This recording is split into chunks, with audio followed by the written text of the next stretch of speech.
well, a huge part of your content is cycle syncing. And we've had, and if you haven't listened to the episode yet, we've had Alyssa Vitti on the podcast, who obviously founded the method. So we've, had a deep dive episode into the ins and outs of it. Totally.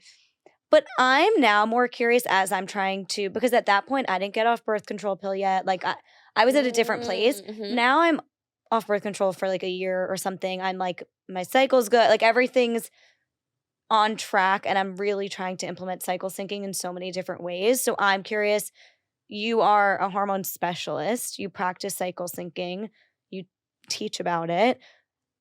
How are you implementing it into your daily life? Or is it just the workouts? Is it the food? Like, what is your routine? I think that's a really good question, because especially if anyone listening has struggled with their body or with restriction or with really strict rules or with any extreme, cycle syncing can feel very restrictive, as it's described sometimes, of like, every week you have to change your routine, you have to eat these certain foods, you have to do these certain workouts, and if you don't do that, you're doing it wrong, in quotation marks. That's not really how I like to approach it, because I'm very aware of like my own past and relationship with my own body. So I do it in a very non-restrictive way, and I kind of use it more as a guideline. So the first thing that I kind of take away from it is energetically just being aware of how I feel. So knowing, okay, in my luteal phase, like the days leading up to my period, I'm going to be more sensitive.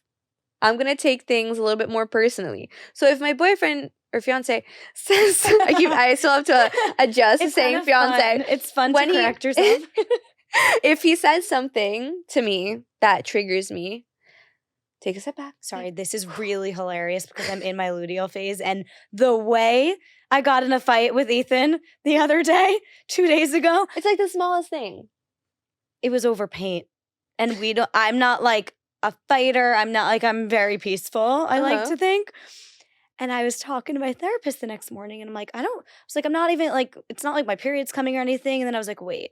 And I checked my app, and I was like, never mind. Ovulation has passed. So it's funny, you're literally describing me right now. Go on. And so, for example, like I'm ovulating right now. So I'm feeling it. I'm like, this feeling is a good day for you to podcast. Yes, it's the perfect day for me to podcast, actually. But yeah, I feel like that has been game-changing. It's just knowing where I'm at.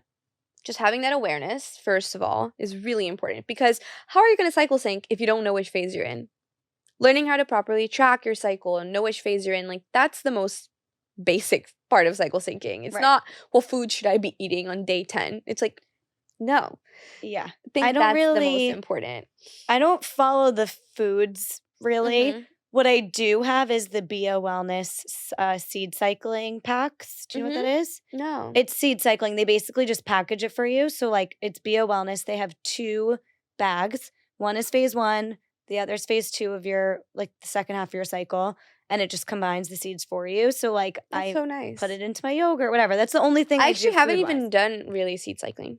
So my Parsley health coach told me to do it. And I was like, she was like, there's no evidence to support it. But I was like, so I got the seeds and they taste so good. And have you noticed a difference? I have no idea. But have you noticed a difference in like your cycling? So yes, I just don't know if it's because of you know what I mean? Like there's I do maca every day. Like I do so many things that it's hard to really pinpoint what it is, but the seed mix tastes so good. Okay, I'll have to try that. That I'm just going to keep getting this and doing it because it actually, I love, like it's such an easy scoop to put into my why yogurt. not? So I do that. As far as food, that's the only thing I do cycle-wise.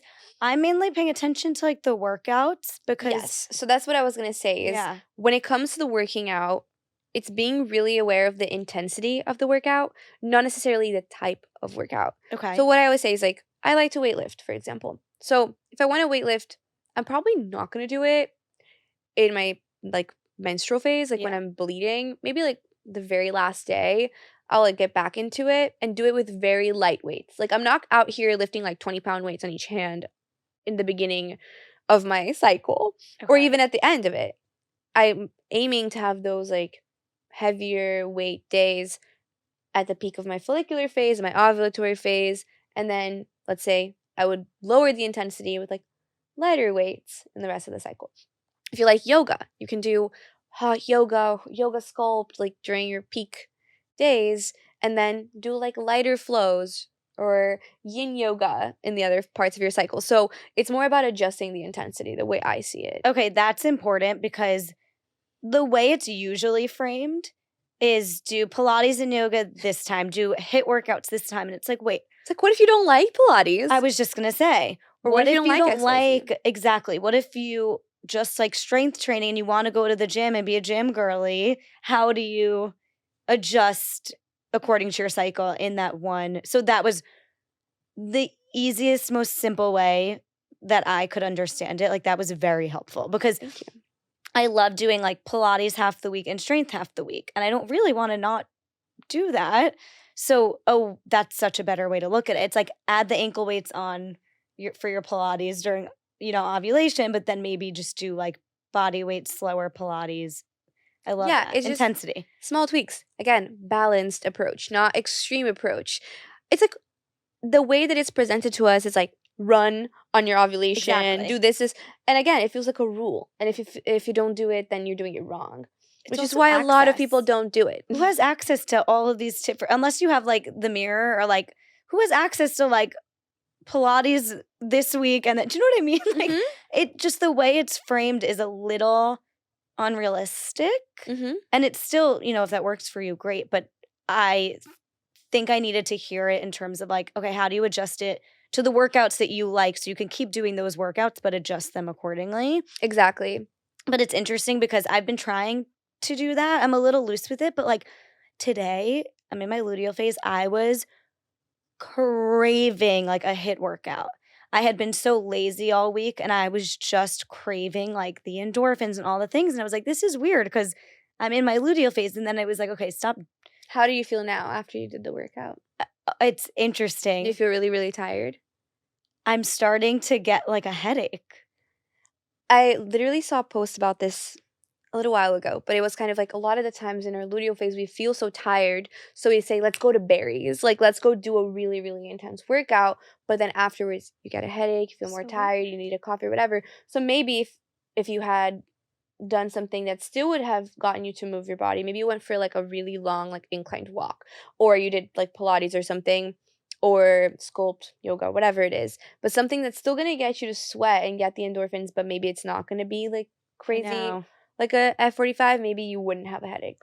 That's what because I was like, but I'm also trying to move intuitively and this is what I feel I need right now. Yeah. But the fact that you just made me take a second and think about how I'm feeling, I feel energized because I'm doing something I'm passionate about today. Yeah. So I feel energized through this. But when I really stopped to think about how I feel, I was wondering where my headache was coming from. And it's because I'm getting my period. So interesting. Yeah. It's just like a lot about awareness. It's like the baseline of grabbing my thinking. water. We need to hydrate a little bit. And then two other things that I really emphasize when I talk about the cycle is stress and also food. But food in the sense of the most important thing, the best thing you can do for your body hormonally is balancing your meals. Again, balance is a thread here. But to balance your meals, that literally just means make sure you have fiber, make sure you have protein, make sure you have healthy fats. Ugh, it's so That's hard. it. You mean every meal? Hard. It's not hard. I'll give an example.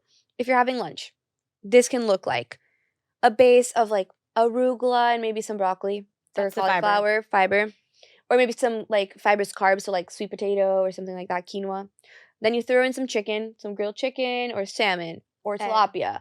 Or eggs are not like the highest in protein, so usually when I have eggs, I'll have it with another protein thing. Interesting. But also even eggs, eggs can be great, or like you throw in some edamame, whatever it is that you use for protein. Just being mindful of the amount of protein. And then healthy fats. Throw in a third of an avocado, a drizzle of olive oil, some pumpkin seeds. Yeah, I guess when you think about it, it's like a lot of us are already doing that. Or like you're going to have pasta. Have pasta, throw in a little bit of spinach into it.